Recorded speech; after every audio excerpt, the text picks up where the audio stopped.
Assalamualaikum warahmatullahi wabarakatuh. Alhamdulillah. Alhamdulillahilladzi hadana lihadza wa ma kunna linahtadiya laula an hadana Allah.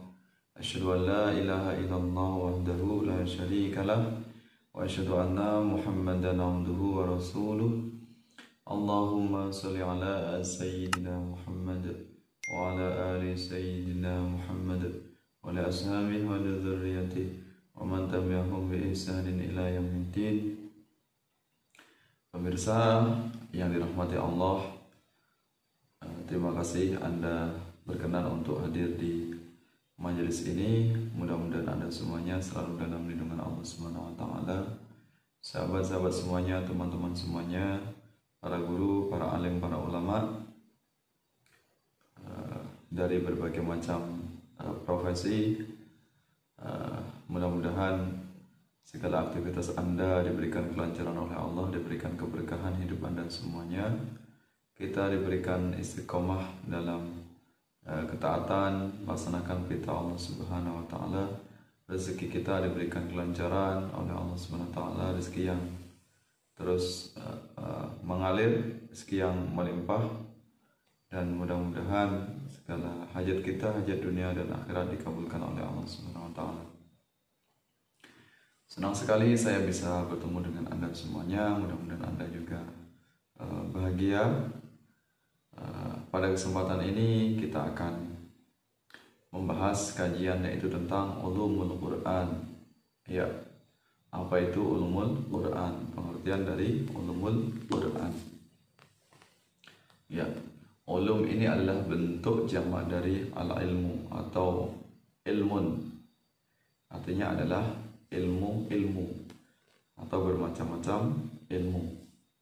Ya, Quran yaitu kitab Al-Quran atau kitab suci yang diturunkan kepada Nabi Muhammad SAW atau wahyu yang diberikan kepada Nabi Muhammad SAW dari Allah melalui perantara malaikat Jibril yang turun secara berangsur-angsur dari surat Al-Fatihah sampai surat An-Nas, yang membacanya bernilai ibadah atau mendapatkan pahala.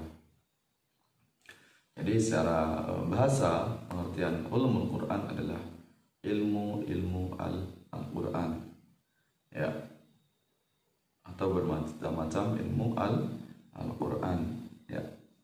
Nah, tentunya ulumul Quran ini memiliki banyak cabang-cabangnya, bermacam-macam ilmu yang terkait atau masuk dalam pembahasan ulumul Quran. Ya, mungkin Anda semuanya sering atau pernah mendengar atau membaca tulisan istilah asbabun nuzul misalnya, sebab turunnya Al-Quran, kemudian ada nasih mansuh, pentahapan ayat Al-Quran, pentahapan hukum, baik ayat yang terdahulu maupun ayat kemudian. Ya, ayat kemudian menghapus dari hukum ayat terdahulu. Kemudian ada makiyah madaniyah, yaitu yang turun sebelum Rasulullah hijrah, kemudian pasca Rasulullah hijrah. Ya, kemudian ada muhkam mutasyabihat, kemudian ada am khos, ya, kemudian ada qusam dan sebagainya. Itu adalah bagian dari ulumul Quran, cabang-cabang dari ilmu Al-Quran. Ya, betapa dahsyatnya, betapa luar biasanya Al-Quran, satu kitab suci, namun menumbuhkan atau memunculkan berbagai macam disiplin ilmu yang membahas tentang Al-Quran.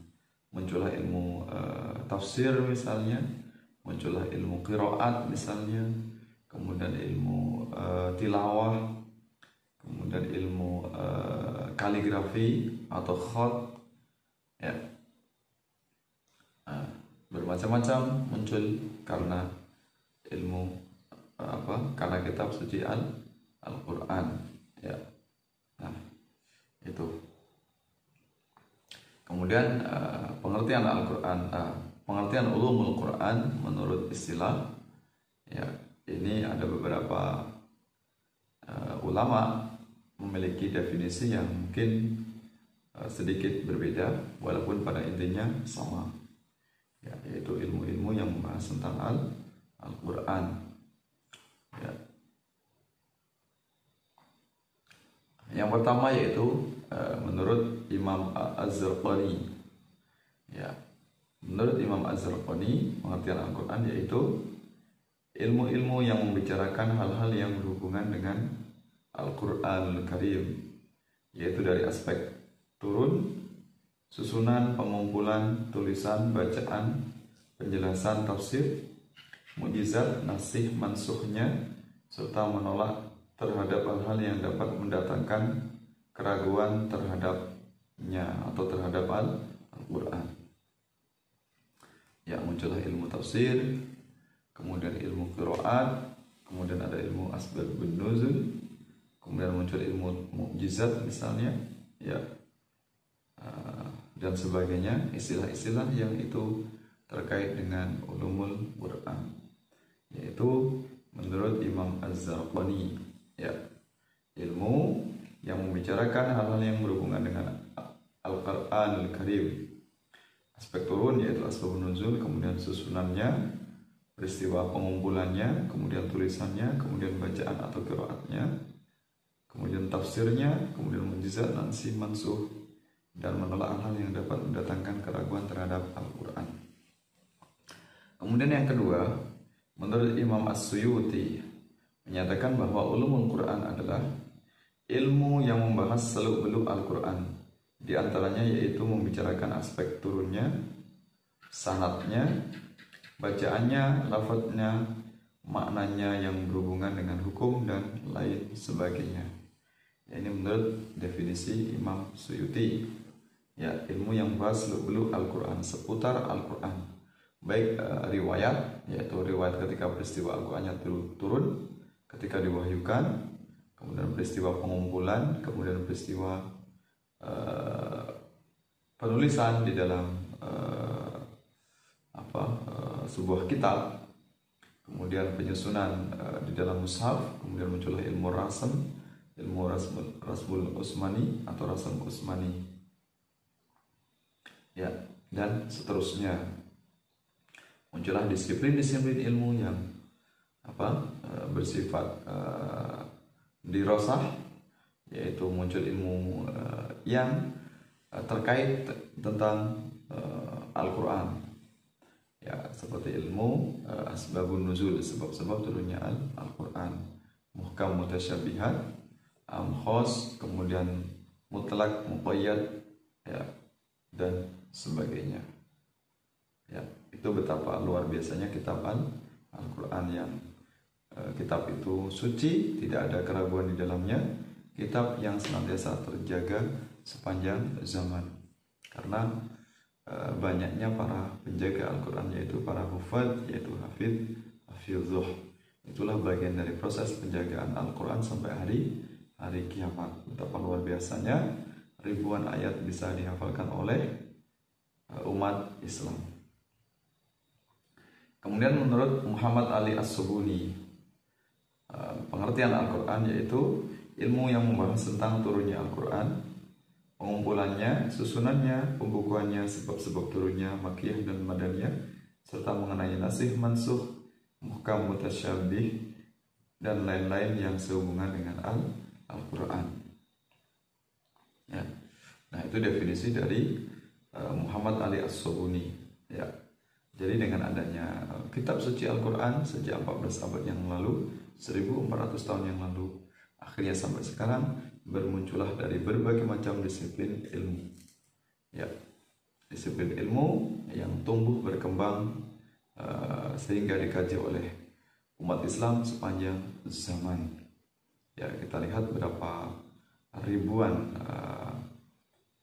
produk tafsir, ya, produk tafsir dari zaman ke zaman, dari masa sahabat, kemudian generasi tabi'in, tabi'ut tabi'in, kemudian ulama kontemporer sampai sekarang. Berapa jumlahnya, sampai ribuan kitab tafsir yang sudah diproduksi orang dalam memahami Al-Quran. Bagaimana Al-Quran ini bisa menjadi problem solving, yaitu jalan keluar, jalan solusi bagi setiap problem keumatan. Ya, sehingga Al-Quran itu menjawab setiap tantangan zaman. Al-Quran sebagai kitab yang solihun likulli zaman wal makan, yaitu senantiasa solih, maslahah, memberikan manfaat, senantiasa relevan sepanjang zaman. Walaupun ayat-ayat itu turun 14 abad yang lalu, namun getaran ayatnya, konteks dari ayat itu, khitab dari ayat itu senantiasa terus sampai manusia akhir zaman, terkena sasaran dakwah oleh Al-Quran. Al-Quran bukan hanya untuk bangsa Arab, tapi juga untuk bangsa Ajam, yaitu seluruh umat manusia. Karena misi Al-Quran adalah rahmatan lil alamin, rahmat bagi seluruh alam semesta. Al-Quran bukan hanya untuk bangsa Arab, tapi seluruh manusia di belahan bumi manapun. Ya, itu bagian dari universalitas Al-Quran. Terjaga keasliannya sepanjang zaman. Siapapun yang berusaha untuk bagaimana memalsukan Al-Quran, memanipulasi Al-Quran, pasti akan ketahuan, ya, pasti akan terbongkar. Karena Allah sudah berjanji, ya, bagian dari penjaminan kesucian Al-Quran dalam surat Al-Hijr ayat 9. Inna nahnu nazzalna dzikra wa inna lahu lahafidun. Ya. Inna nahnu nazzalna dzikra wa inna lahu lahafidun. Sesungguhnya kamilah yang menurunkan az-zikr, yaitu Al-Quran, wa inna lahu lahafidun. Dan tentu kamilah yang pasti menjaganya, ya, melalui hamba-hamba Allah terpilih, yaitu para hufaz, para penghafal Al-Quran. Itu tentang ulumul Quran, yaitu ilmu yang membahas tentang Al-Quran. Dalam kesempatan yang lain kita lanjutkan dengan mengupas berbagai macam ulumul Quran tadi dari berbagai macam sudut pandang. Insya Allah dengan demikian menambah kecintaan kita kepada Al-Quran, menambah mahabbah, sehingga kita nanti akan mendapatkan syafaat dari Al-Quran.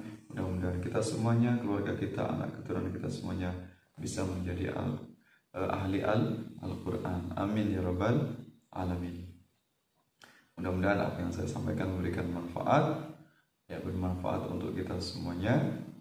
Ya, sampai bertemu dalam kesempatan yang lain, kesempatan yang akan datang. Ya, selamat mempelajari Al-Quran. Mempelajari Al-Quran tiada henti. Ya, tidak ada kata berhenti membaca atau mengkaji Al-Quran. Ya, sepanjang hidup kita sampai kita nanti mati menghadap Allah Subhanahu wa Ta'ala. Wallahu muwaffiq ila aqwamit thoriq. Assalamualaikum warahmatullahi wabarakatuh.